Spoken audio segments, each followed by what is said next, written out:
Para quien no me conoce, me presento. Mi nombre es Jason Cardona, líder de innovación en Emprender, la cooperativa financiera de segundo nivel que ha estado liderando estos masterclass. Hemos venido hablando de temas de innovación, experiencia de usuario, propuesta de valor, riesgos asociados al financiero, y hoy vamos a hablar de la satisfacción de nuestros clientes. Y para eso tenemos a un gran invitado, un gran amigo y colega, Alejandro Valencia Arias. Él es ingeniero administrador, magíster en ingeniería de sistemas y PhD en ingeniería. Ha tenido una gran trayectoria en procesos académicos, desde coordinador de centros de investigación, coordinador ahora de una revista editorial y sobre todo un alma de formador en temas de emprendimiento, que creo que es lo que más nos va a ayudar el día de hoy a entender este importante tema. Porque si bien llevar la satisfacción a nuestros clientes, poner al cliente en el centro, pues es fundamental, pero evaluar qué tan satisfecho está nos va a dar todas las herramientas para seguir mejorando. Así que, Alejandro, muchas gracias por aceptar esta invitación. Bienvenido y te cedo la palabra. Bueno, muchísimas gracias a ustedes por esa invitación. Quisiera confirmar que me escuchan bien. Sí, Perfecto, te señor. escuchamos y te vemos muy bien. Perfecto, pues bueno, muchas gracias por la invitación. La idea entonces es que podamos hablar un poco sobre este elemento tan importante que está relacionado con cómo identificar el nivel de satisfacción de mis clientes para cumplir sus expectativas. Tal y como lo mencionaba entonces en la descripción, la idea es que primero empecemos a hablar un poco de cómo establecer cuál es el perfil de clientes que quiero y teniendo claro ese perfil de clientes, cómo jugar con las encuestas que voy a hacer. En este proceso entonces quiero comentarles varias dinámicas y algunas experiencias que hemos venido teniendo. Yo estoy en la ciudad de Medellín, he acompañado a algunas empresas para este proceso de identificación de este cliente, de este perfil de cliente y también para el seguimiento sobre la satisfacción. Entonces vamos a hablar primero sobre la necesidad de tener un perfil del cliente, porque si nosotros no establecemos un perfil del cliente, entonces no sabemos a quién vamos a medir, vamos a tirar una encuesta por redes sociales que puede responder cualquier persona y quizá no estemos entonces midiendo ese cliente potencial al cual nos queremos dirigir. Desde esa perspectiva, entonces, lo primero es que tenemos dos elementos fundamentales sobre los cuales queremos, esperen, yo escondo este panel, y ya lo escondí, dos elementos fundamentales sobre los cuales quisiéramos profundizar. Esos elementos están orientados ¿a qué? A la necesidad que tenemos justamente de entender quién es nuestro cliente en términos demográficos, pero también quién es nuestro cliente en términos de empatía, de las sensaciones, de las emociones que lo mueven. Desde esa perspectiva, teniendo claro ese primer elemento, tenemos que saber este cliente qué necesita. No solamente qué necesita en términos de requerimientos, sino cuáles pueden llegar a ser sus deseos, ¿cierto? Nosotros no solamente estamos pensando en ofrecer algo que alguien necesite, sino que lo haga sentir mejor, que haya soñado con él o que definitivamente pueda tener una satisfacción asociada a ese producto o servicio. Y adicional a esto, tenemos que adelantarnos a lo que los clientes quieren y es saber qué buscar en el mercado, saber las tendencias.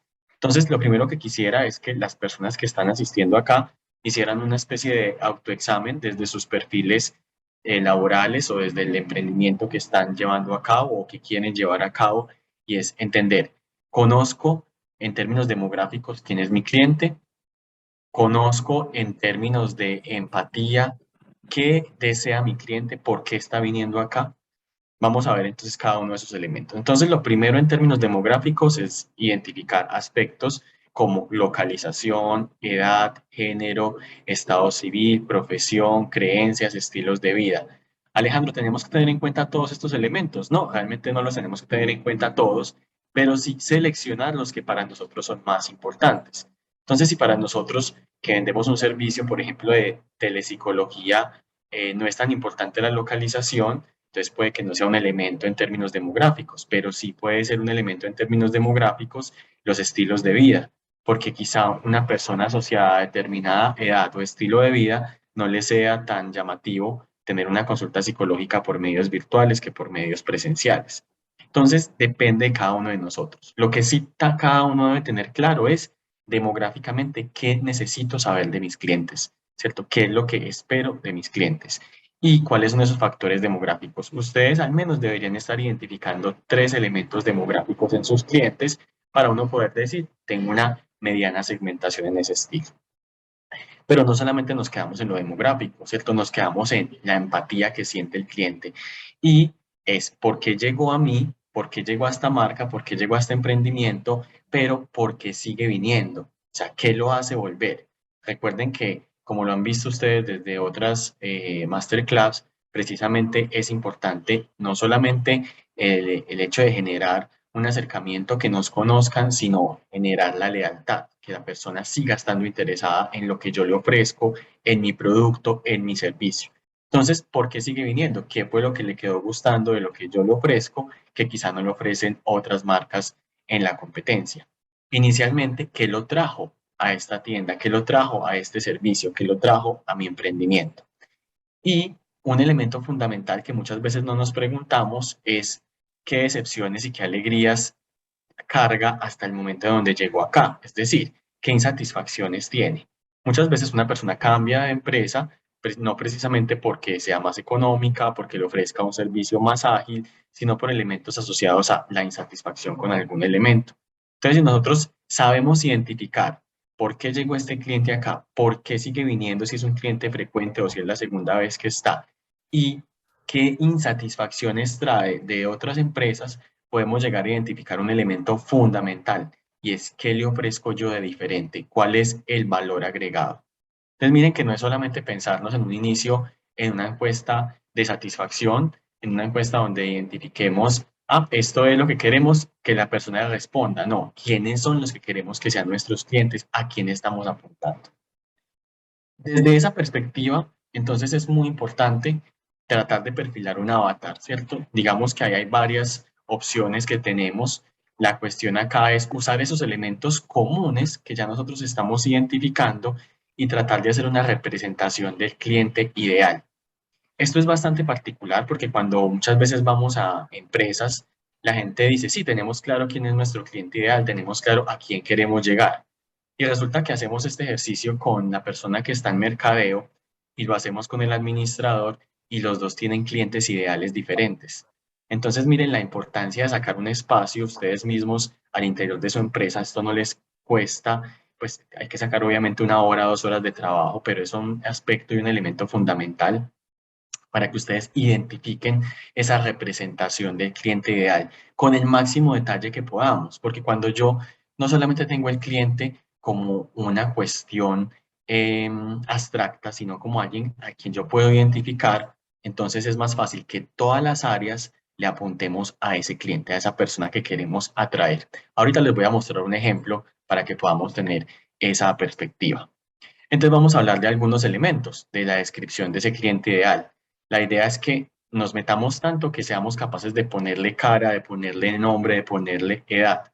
Conocer ese cliente ideal es tratar de pensar como él, tratar de que la marca se exprese como ese cliente ideal quisiera, tratar de sentir esas emociones y en la medida que lo conozco más, pues tengo también más claridad de qué es lo que le quiero ofrecer.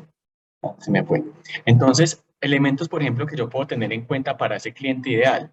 Puedo tener elementos tan, digámoslo así, demográficos como el estado civil, el nivel de ingresos, estrato, dónde reside, qué tipo de vivienda tiene, si vive solo, si vive acompañado, qué le gusta hacer en su tiempo libre, qué profesión tiene, algo tan específico como qué lee ese cliente, qué redes sociales son las que usa, cómo se viste, cómo prefiere que lo traten, y elementos ya muy puntuales que ya están ligados a servicios más que todo, por ejemplo, en términos de creencias, ¿cierto? Pueden ser elementos ya que son muy ligados a una cuestión mucho más específica, pero traigo el ejemplo para mostrarles que puedo ser lo más general y lo más detallado posible.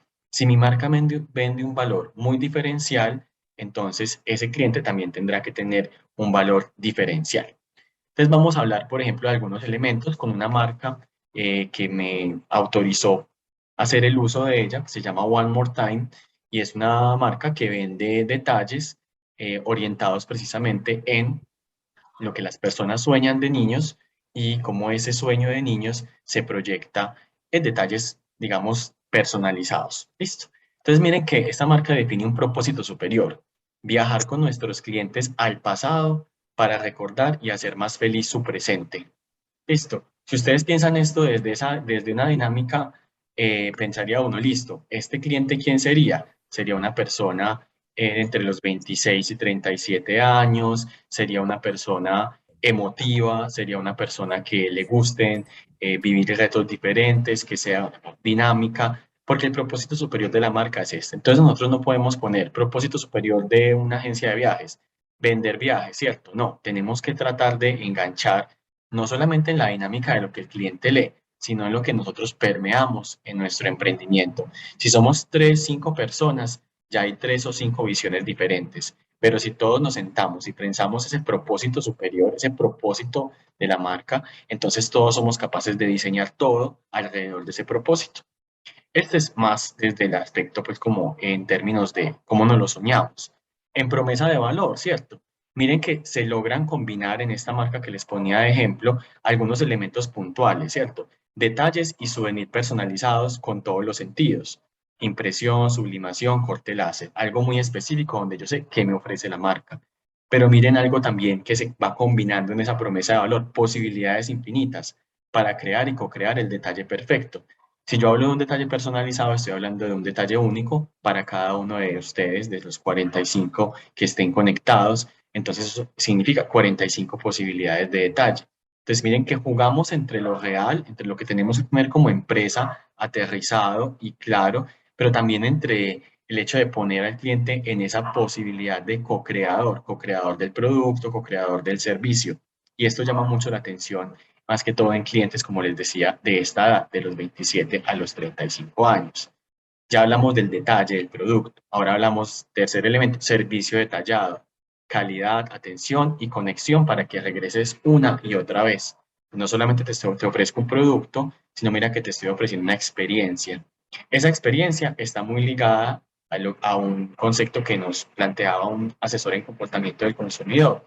Y es, bueno, ¿usted qué fibras quiere mover en ese cliente? Ustedes me pueden decir, no, yo vendo comida, yo no muevo fibras. Claro, usted mueve fibras, porque es que la persona no solamente compra comida, la persona compra, si es un domicilio, compra la posibilidad de compartir en casa con alguien, compra la posibilidad de no tener que gastar tiempo cocinando. Si es en un local comercial, compra la posibilidad de ir, relajarse, de probar algo nuevo, de tener otra sensación. Entonces, miren que sí podemos vender emociones con todo tipo de servicios. Esa promesa de valor, el otro consejo que planteo desde allí es que jueguen entre lo tangible, ¿cierto? Los detalles, el producto, el servicio, pero jueguen también a ser los clientes como co-creadores, que la persona sienta que también hace parte de este proceso, porque también le podrá generar que recuerde más la empresa, que recuerde más el servicio o el producto que está llevando a cabo.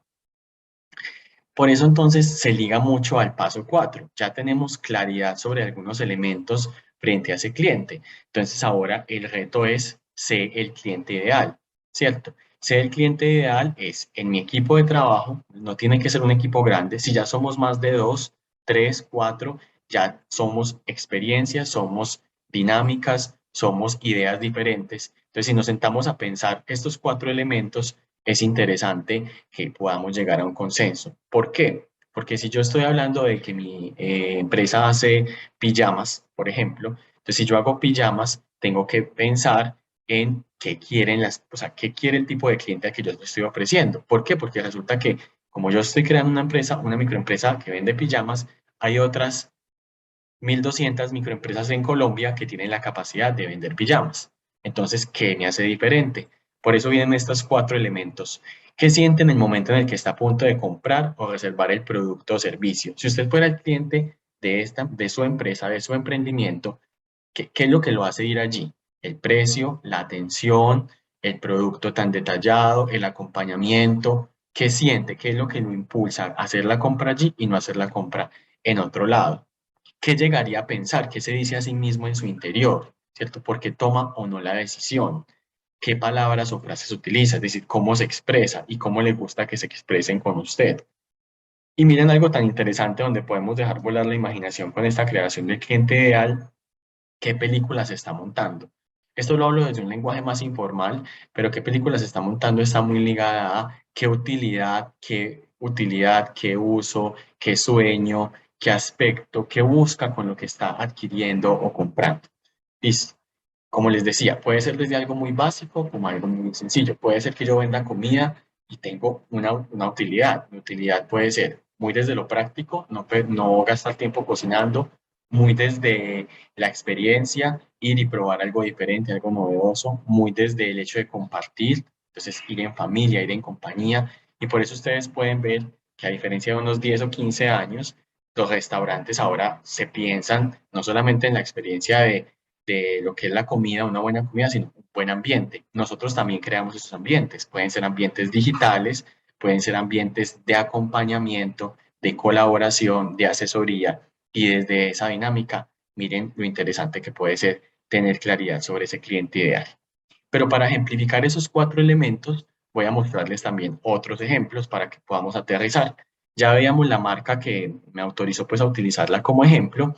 Entonces esta marca también buscamos que se caracterizara, ¿cierto? Al ser una marca que tenía una penetración más orientada desde la virtualidad, pues era mucho más factible y mucho más interesante que la marca pudiese pensarse o estructurarse desde que busca ese cliente que no tiene contacto directo conmigo, que no está viendo mi cara, donde yo no puedo manifestarle empatía. Entonces, esa empatía, ¿cómo se la manifiesto? Desde la forma como me vendo en redes sociales y en diversos elementos de interacción digital. Entonces, esta marca eligió ser una marca inocente, ¿cierto? Una marca inocente, así como la imagen que vemos allí, que transmite buena vibra, que transmite que es sencilla, que es honesta, que puede generar confianza, que da la idea de bienestar. Miren que One More Time es tanto una canción como muy sencillo, muy, digámoslo así, un nombre sin extravagancias, un nombre que sí es moderno, pero que tampoco es un nombre que denote sofisticación, sino algo como más asequible. Una marca soñadora con un toque de ingenuidad, pero ingenuidad ligada desde qué. Recuerden el propósito. Lo voy a devolver un segundito. Fue viajar con nuestros clientes al pasado para recordar y hacer más feliz su presente, porque es un propósito justamente de generar nostalgia a partir del regalo que yo te estoy dando, que es un regalo personalizado. Listo. Personalizar, saben ustedes que es costoso, ¿cierto? Porque demanda un tiempo adicional. Es costoso y por eso no estamos pensando en un mercado desde la marca, desde One More Time, que abarque muchísimos clientes en un segmento muy especializado, que le gusten este tipo de detalles, que le guste ser sorprendido y que esté dispuesto a pagar más por esa personalización. Entonces, de una u otra forma, identificamos este tipo de valores. ¿Para qué? Para poder llegar a ese cliente ideal. En ese cliente ideal, ustedes pueden llegar a profundizar lo que más deseen. Cuando son servicios, sí que hay que hacerlo, porque el cliente que busca un servicio es un cliente que puede quedar satisfecho, pero muy fácilmente puede cambiar. ¿Listo? ¿Por qué? Por algunos temores, por preocupaciones que tenga que no sea capaz de manifestar y que nosotros desde una encuesta de satisfacción no somos capaces de entender, ¿cierto? Por cambios en el entorno que como empresa no somos capaces de ver en el entorno de nuestro cliente y también por influencia de su grupo social. Hay un aspecto muy interesante acá que hemos venido investigando desde varios proyectos y es justamente con la adopción del comercio electrónico. La variable más representativa por la cual la gente todavía no se bancariza en forma digital o todavía no hay una migración, sí la hay, pero una migración tan fuerte como en otros países como en Chile o México frente al comercio electrónico, es una variable muy importante, la seguridad percibida. La seguridad percibida en el mercado colombiano es mucho menor que la seguridad percibida en el mercado chileno, en el mercado de Uruguay y en el mercado argentino. ¿Por qué? Porque esa influencia social de nuestro círculo es mucho más amplia, ¿cierto? Es decir, es mucho más importante para mí la experiencia de algún amigo, la experiencia de algún familiar, que lo es para un uruguayo o mucho más para un suizo o un francés. Eso quiere decir que la persona, el colombiano, cuando va a comprar, tiene en cuenta la opinión de su círculo cercano, mientras que un francés, un suizo, un italianos y españoles un poco más, pero un francés, un suizo, un alemán, no. Entonces, ¿en qué trabajamos las campañas de marketing desde la perspectiva de empresas colombianas? Primero, en tratar de hacer sentir segura a la persona que lo que está comprando es socialmente aceptable, que los amigos, la familia lo aprueban. Por eso no es gratis, y ustedes lo han podido identificar porque están en el medio emprendedor, que en las campañas, en la publicidad, casi siempre aparezca la persona rodeada de su familia, sus hijos, un círculo social, amigos, porque la publicidad generada desde allí le genera más confianza al consumidor colombiano. Esto está ligado pues ya en términos de comportamiento del consumidor a esas normas subjetivas, a la importancia que le doy a mi círculo social para yo tomar una decisión. Segundo elemento, en esa importancia que le doy a mi círculo social, ya ligado a las compras online, a las compras en términos de plataformas de comercio electrónico. Hay una seguridad percibida baja y eso hace que la gente tenga todavía temor a hacer ese tipo de compras. Esa seguridad percibida baja, pues primero no es gratuita, ¿cierto? Sabemos que también en el país hay una vulneración muchas veces a las plataformas, hay hackeos, hay robos en plataformas y esto genera un sobreprotagonismo de ese tipo de aspectos. ¿Qué quiere decir un sobreprotagonismo? A una compañera de la universidad le pasó, a una compañera del trabajo, entonces así sea una sola persona de 200 que conformen mi círculo social, estoy exagerando, de 30 que conformen mi círculo social, esa persona le doy el protagonismo. Entonces la gente le da temor a ese tipo de aspectos. Por eso las campañas de Bancolombia, las campañas de otras empresas van muy ligadas a la confianza, la credibilidad. Por eso entonces los aplicativos bancarios de muchas de las empresas tienen la posibilidad de que usted valide con huella digital, valide con clave dinámica, valide con un elemento o el otro para generar ¿qué? Más seguridad percibida. Entonces, miren lo importante que es no solo conocer ese cliente, sino ese cliente en la posición demográfica en la que estoy, en los elementos que motivan o no a comprar, en los elementos que motivan o no a la decisión de utilizar un servicio, una plataforma, un elemento, y desde ahí es que yo tengo que profundizar un poco más. ¿Listo? Desde esa perspectiva, entonces trato de que conocer el cliente. Aquí planteo muchas preguntas. Algunas dicen ustedes, no aplica para mí, otras sí, otras que es lo que quiero que pase, que despierten en ustedes ideas de ese cliente ideal que busca. Si usted está en el sector alimentos, ¿qué necesidad busca ese cliente? ¿Qué elementos son los que son diferenciadores? Si está en el sector de belleza, si usted lo que ofrece es productos de belleza, entonces, con más razón, tiene que pensar no solamente en el producto que busca ese cliente, sino el para qué ese producto, qué quiere obtener en el futuro, porque así usted venda en este momento la crema, el champú, el elemento que esté vendiendo, si el cliente no vuelve, es un esfuerzo que usted pierde. Recuerden que el esfuerzo más fuerte es en generar esa lealtad, en generar esa fidelización en clientes que ya compraron, que en generar clientes nuevos. Desde ahí es la invitación, pensar qué preguntas nos tenemos que hacer. Entonces voy a hacer un recuento antes de pasarles a mostrar un producto de ese tipo. Primer elemento, nos sentamos y pensamos demográficamente qué cliente deseo tener o qué elementos debo tener. Localización, el cliente tiene que estar en Bogotá, Medellín, Cali. Bueno, es importante la localización, depende de lo que usted venda, depende del alcance que tenga. Y así evalúe al menos 3 elementos. Menos de 3, estamos hablando de un perfil muy amplio. Cuando usted dice, no, es que yo le vendo a todo el mundo. Cuando usted le vende a todo el mundo, corre el riesgo de no venderle a nadie porque no hay una diferenciación, un posicionamiento en ningún sector. No quiere decir que aplique 100% para todo. Yo sé que son muy diversos los emprendimientos, pero tenga en cuenta que en la mayoría de los casos siempre tiene que haber una delimitación. Primero, demográfica. Ahora, la otra mitad de esa delimitación, empática. Listo. 3 elementos. ¿Qué hizo que el cliente llegara? El cliente que sigue viniendo, por qué sigue viniendo y qué decepciones, qué insatisfacciones trae ese cliente desde atrás. Con esos elementos empiezo a crear ese cliente ideal, empiezo a ponerme en la piel de ese cliente, identificando elementos tan generales como estado civil, ingresos y tan específicos como creencias espirituales, qué revistas lee, si monta en bicicleta, si va o no a mercados artesanales, eso depende qué servicio, qué producto estoy ofreciendo yo.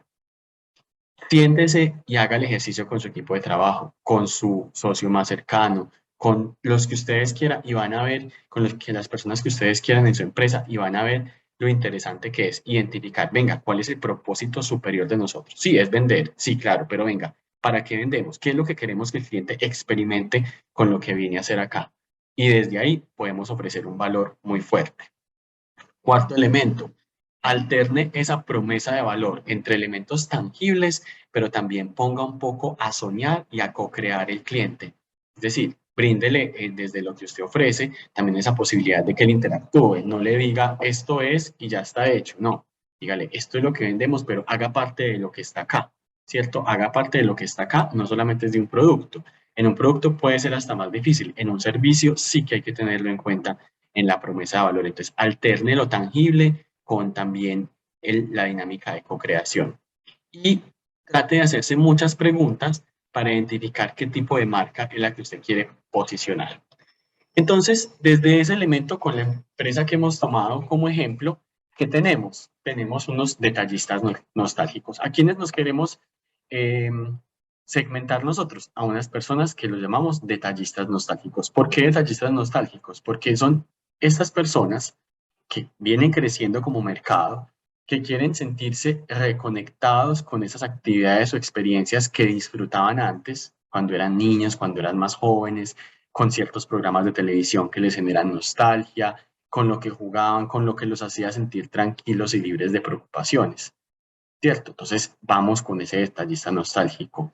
¿Y qué es lo que necesita ese detallista nostálgico? Muchas veces eso, que los acompañemos en esas ideas creativas, en esa búsqueda de objetos personalizados, en esos símbolos que les permitan materializar esa necesidad de tener recuerdos, experiencias, de sentirse, digámoslo así, satisfechos con a quien vayan a dirigir un detalle. Pero como yo lo que quiero es entrar a ese perfil del cliente, entonces miren que ya tengo, después de este ejercicio, si ya lo tengo claro, si ya he logrado esos puntos, puedo ya tener una conexión emocional más fuerte, es decir, identificar. Entonces, este es un cliente que ya tiene una cara, se llama Natalia Osa, o sea, todo esto es inventado, pero al mismo tiempo es construido. Listo. O sea, Natalia Osa no existe en realidad, no está aquí con su foto real, pero esto es lo que nos imaginamos que es nuestro cliente. Es una mujer de 31 años de edad que vive con su familia en Envigado. Envigado es un municipio que queda al lado de Medellín. ¿Por qué la pusimos en Envigado? Porque el área metropolitana hace que Envigado sea similar como a decir la Calera, ¿cierto? Muy cerquita a la ciudad, casi que en la misma ciudad de Medellín. Una mujer detallista, que es exigente, que es práctica y que está a la vanguardia. Es una mujer que le gusta darse, pues, le gusta darse gusto, sentirse diferente a los demás, verse diferente, compartir con amigos, tiene mascotas, familia, pero también le gustan los niños y le gusta traer a colación sus momentos más felices. Disfruta jugar, escuchar música, ver series de televisión, caricaturas, sentirse conectada con ese niño interior. Utiliza Instagram, le gusta antojarse de cosas allí, sigue páginas donde se pueda antojar.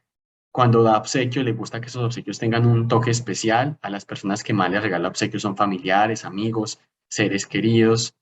Le gusta más dar cuadernos, cuadros personalizados, ilustraciones originales con frases personalizadas, pero también que no sea solo ese elemento, sino que tenga algún dulce, una figura, algo que la relacionen con ella misma.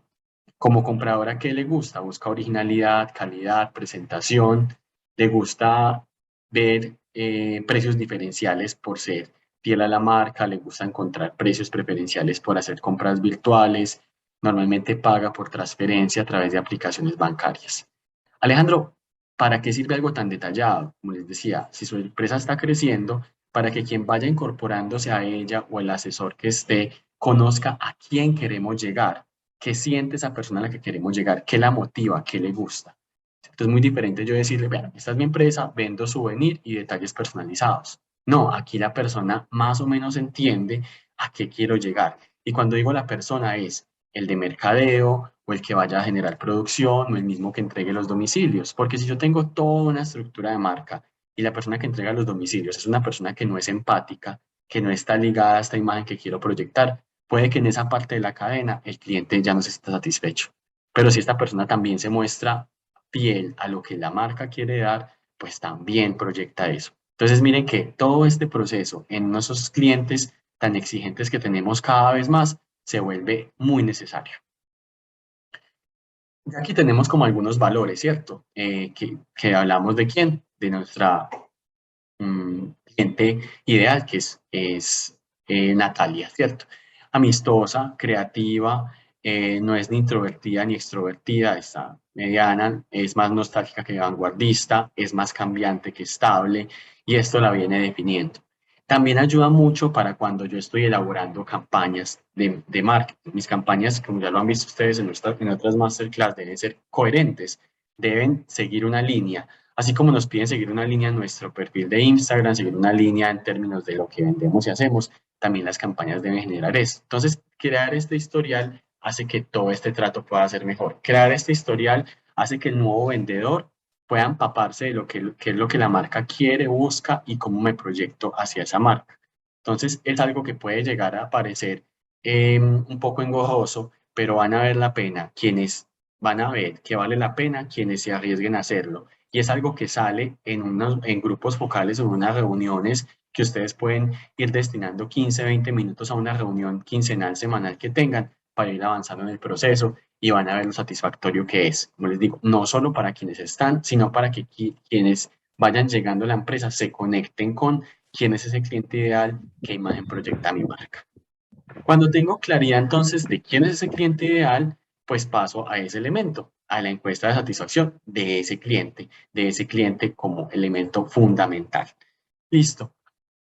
Muy importante, yo no puedo pretender mi encuesta de satisfacción para mostrarle al dueño de la empresa, al gerente, que estamos haciendo las cosas bien. No, ¿cierto? Esto debe ir más allá de eso.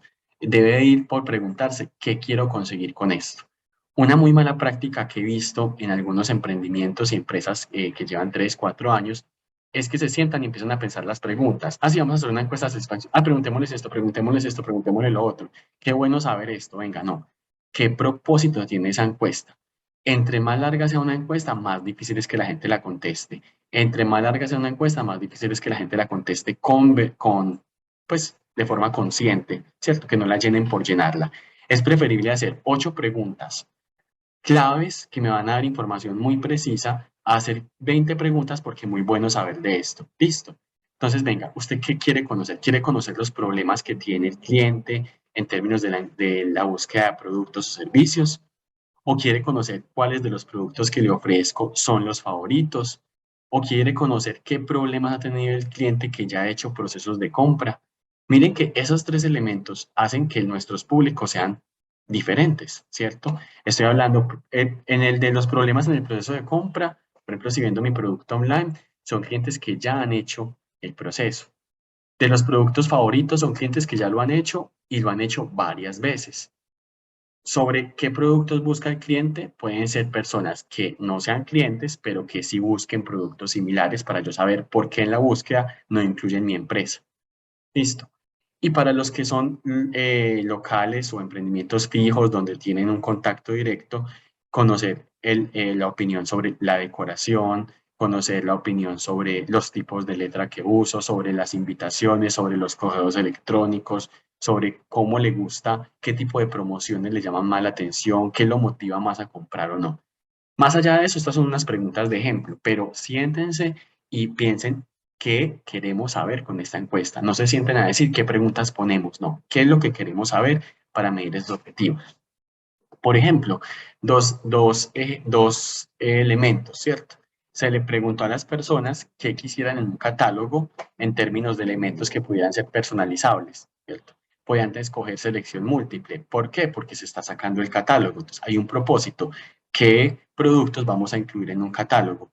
Alejandro, pero si son productos personalizados, sí, pero tenemos un catálogo base y a partir de allí se pueden llegar a personalizar otras cosas. Entonces, ya ahí está la respuesta de qué productos. Ojo, ese es un elemento en términos de lo que quiero incluir en el catálogo. Pero otro elemento muy importante que ven aquí al otro lado, que tienen en cuenta a la hora de comprar un producto personalizado, ¿cierto? Entonces, pusimos varios elementos: calidad, originalidad, el empaque y la presentación, la rapidez con que llega el producto, la confianza, la recomendación de un amigo. Y a partir de eso, entonces, también analizamos otros elementos. Que usted no haga una pregunta por hacerla, que la haga con un propósito superior de entender por qué necesito esa información, ¿cierto?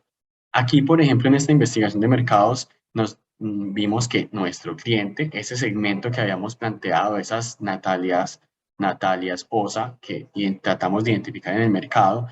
163 de los encuestados, que representan un 48%, planteaban que preferían hacerlo por medio de transferencias, ¿cierto? Y miren que en términos de tarjeta de crédito, solo 5 personas, QR una persona, bueno, y otros elementos. Esto nos posiciona sobre cómo salimos en publicidad, cómo salimos en opciones de pago. Entonces, ahí se vuelve muy valioso saber qué quiere mi cliente, ¿cierto? No qué puedo ofrecer yo. Ah, no, es que es más fácil para nosotros hacerlo de esta manera porque no nos cobran comisión. Venga, si el cliente sí quiere eso o no lo quiere, así el cliente tenga que asumir la comisión o asumimos mitad y mitad, pero tenemos que verlo ya desde los elementos financieros. Pero primero tengo que pensar qué quiere mi cliente, ¿listo? No qué puedo ofrecer yo. Yo veo qué quiere mi cliente y ya si miro si en esas posibilidades de lo que él quiere soy capaz o no de ofrecer. ¿Cuál es la finalidad de la compra, cierto? Pues la finalidad de la compra, observemos que a pesar de que ofrecemos productos basados en la nostalgia, la gente para la que lo quiere, de 195 encuestados, es decir, el 56% de las personas planteó que era para obsequios, solamente el 27% para uso personal. Entonces, lo mismo, nuestra publicidad, la forma en que vendemos en la página, tiene que estar orientada ¿a qué? A esos elementos más ligados a sentir bien a tu pareja, a sentir bien a este amigo, ¿cierto? ¿Y qué elementos nos da esta encuesta de satisfacción? Porque en algún momento pensamos que si este cliente tenía esa necesidad de nostalgia, pues podía ser más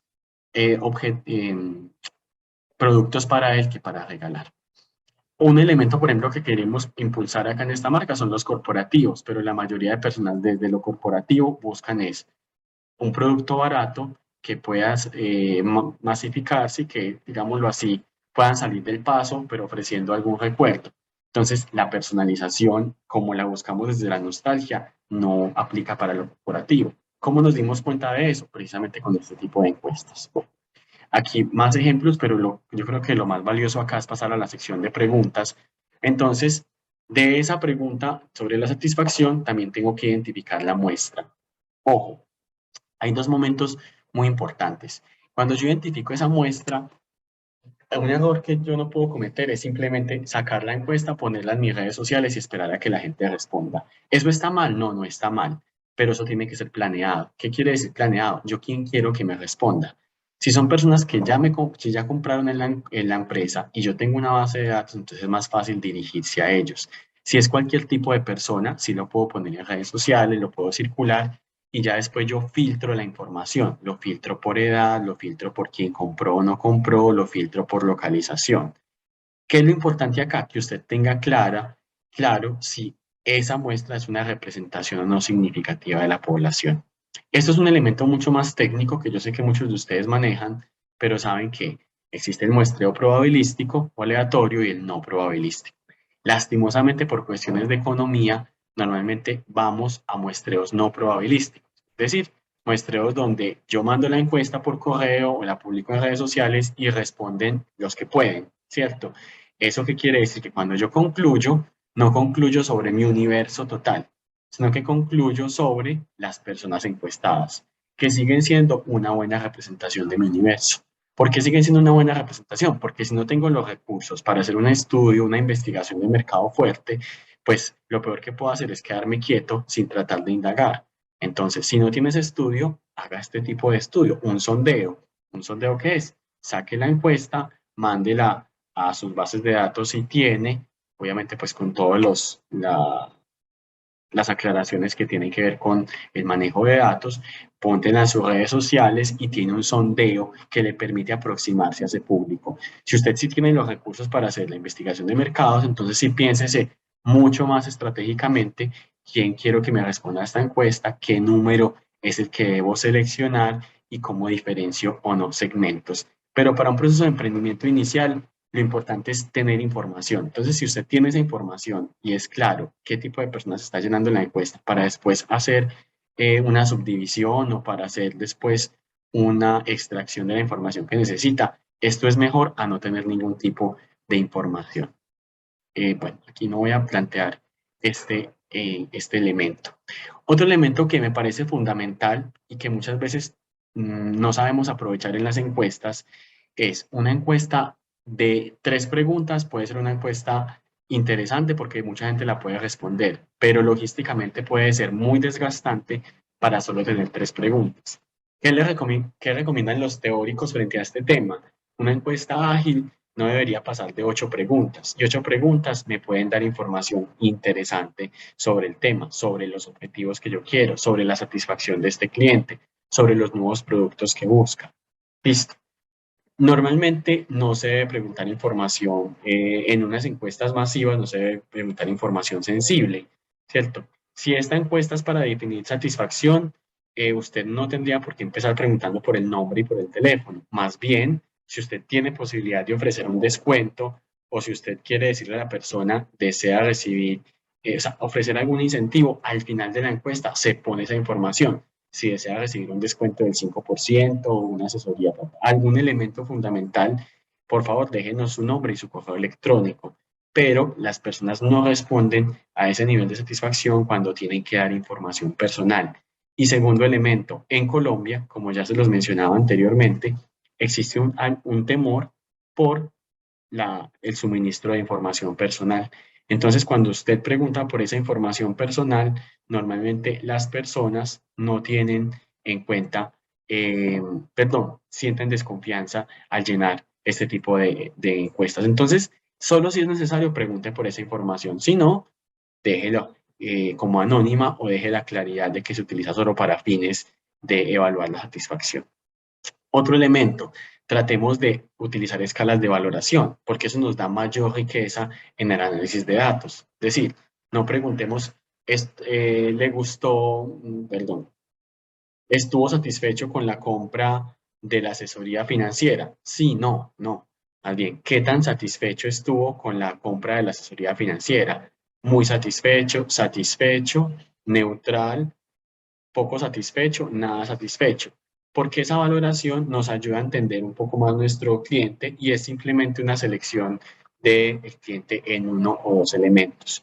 Esa se llama la escala Likert, son normalmente impares, ¿cierto? Para generar una neutralidad y dos polos, y desde allí es importante evaluar con esa mayor amplitud, ¿cierto? Las preguntas dicotómicas, sí y no, debemos tratar de evitarlas en ese tipo de elementos.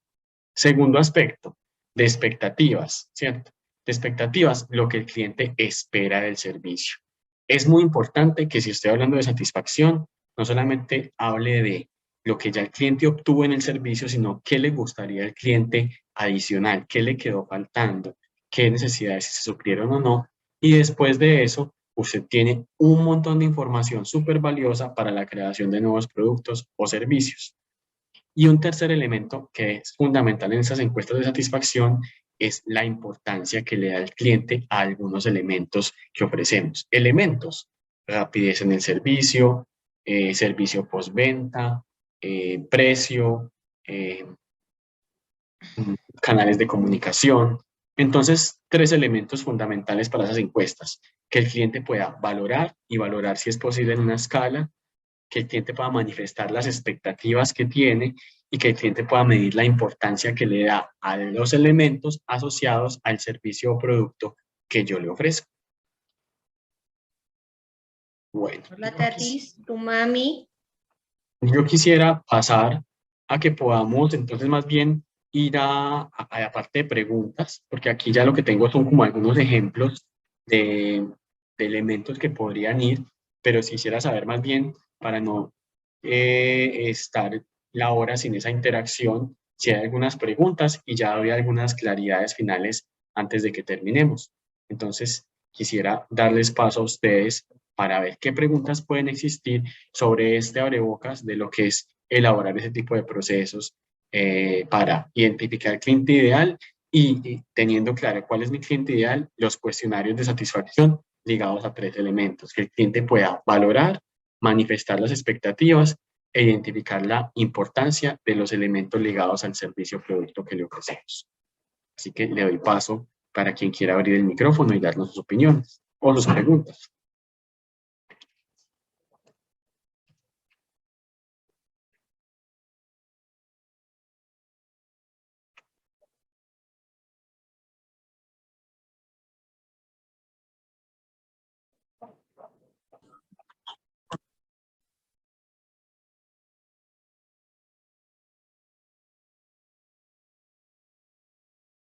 Por acá no sé si hay alguna pregunta que activaron el micrófono.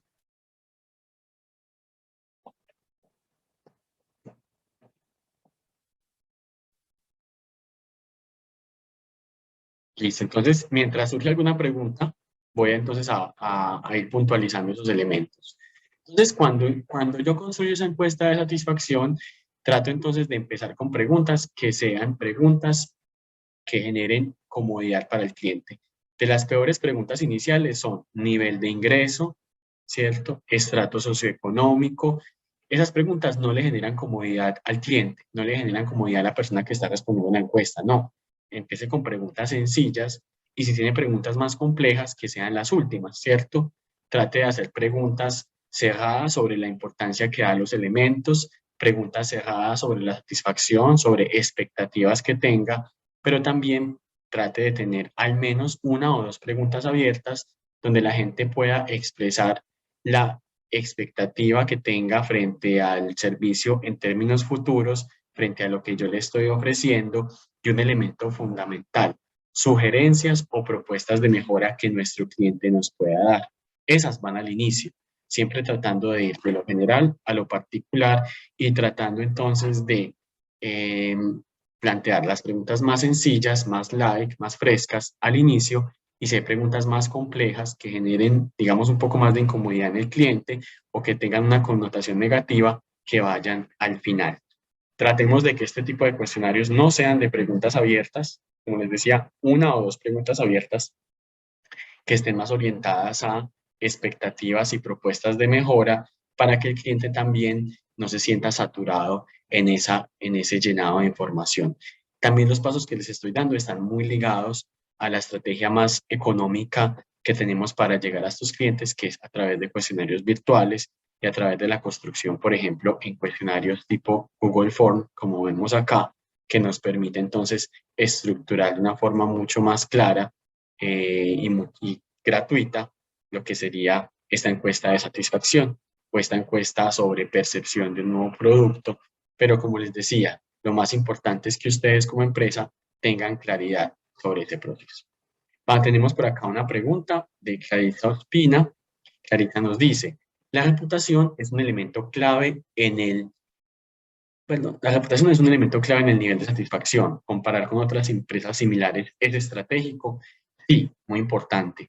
Es estratégica esta comparación porque nosotros también tenemos que saber cuál es la tendencia, ¿cierto? Nosotros no somos los únicos en el mercado. Sabemos que tenemos competidores que en este momento podemos estar creciendo, pero este competidor que también está haciendo normalmente estrategias de benchmarking, que es tratar de mirar qué pasa en el mercado, qué están haciendo mis competidores, qué comportamientos puedo emular o no.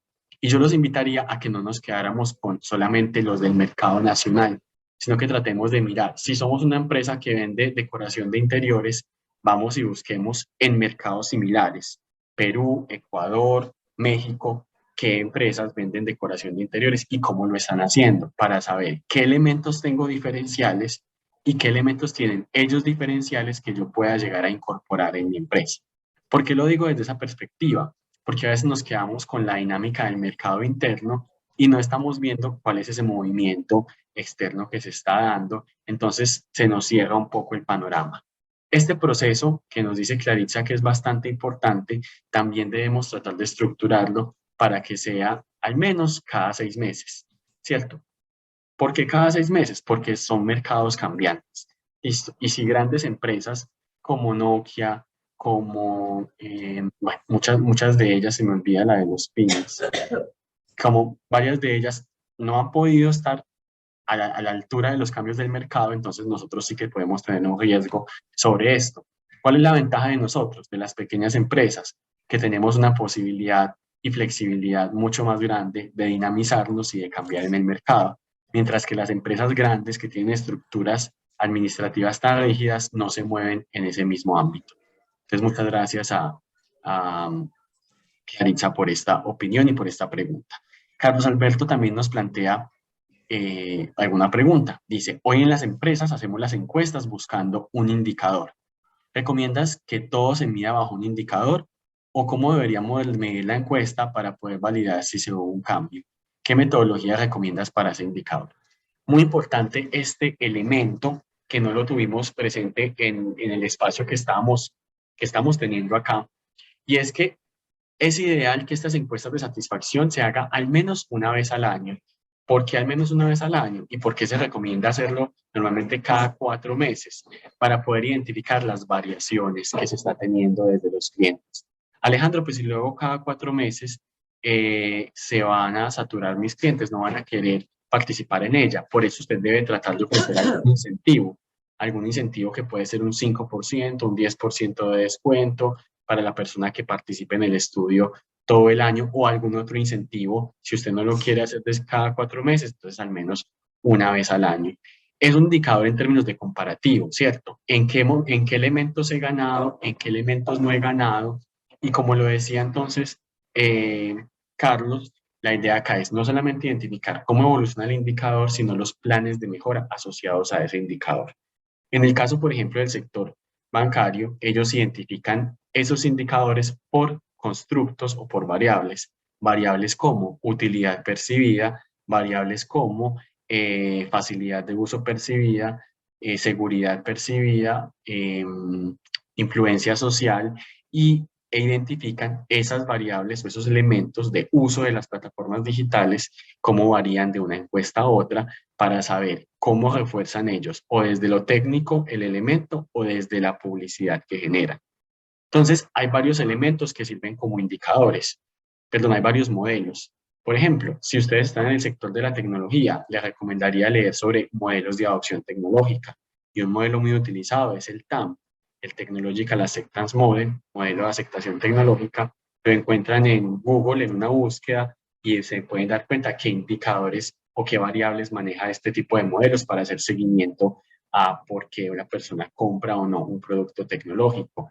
Si estamos hablando de productos que no estén asociados a tecnología, hay unos indicadores asociados a la teoría de comportamiento planeado, TCP, que también van asociados a por qué una persona toma o no una decisión de compra de respectivos productos, pero este está refiriéndose a compras que son más estructuradas. ¿Qué es una compra estructurada? Carro, una casa. Pero sí hay diversidad de elementos para poder llegar a hacer esta medición, y definitivamente sí es importante que lo tengamos presente como indicador para generar esos comparativos. Así que muchísimas gracias a Carlos Alberto por esa intervención. Listo. ¿Alguna otra pregunta?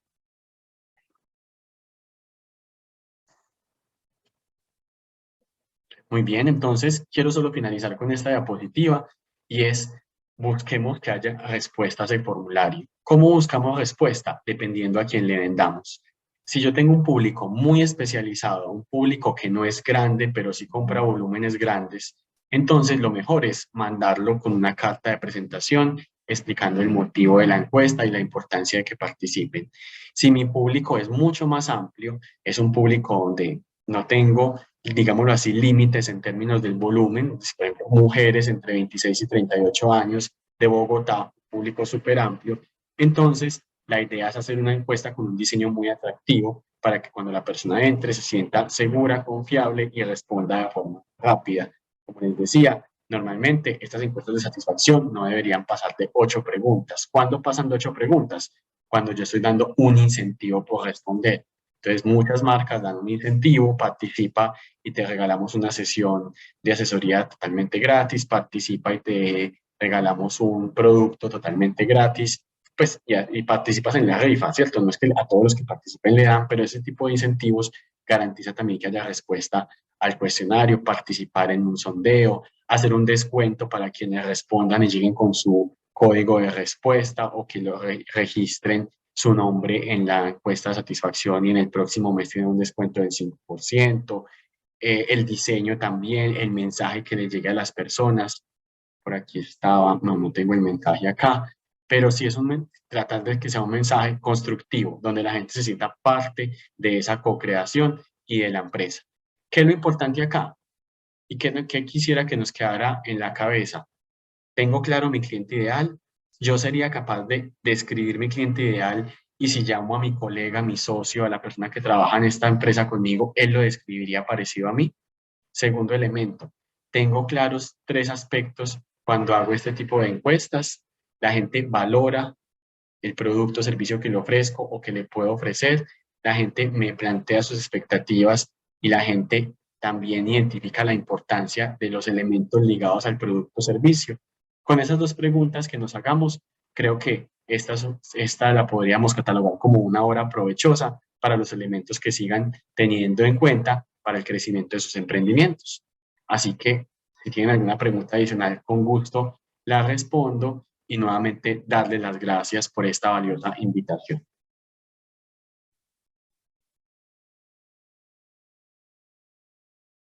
Hola, buenas tardes. No, señor, la información quedó muy clara. Está orientado pues a conocer al tipo de cliente al que nos dirigimos, cuáles son sus expectativas para darle pues como el ofrecimiento final para complacer a ese cliente. Muchas gracias por la charla, estuvo muy completa. No, muchísimas gracias a ustedes por su valiosa atención.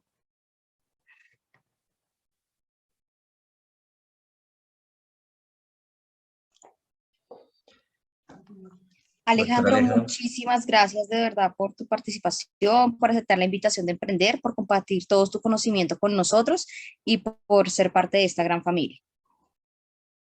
A ustedes muchas gracias. Espero en una próxima ocasión nos podamos ver.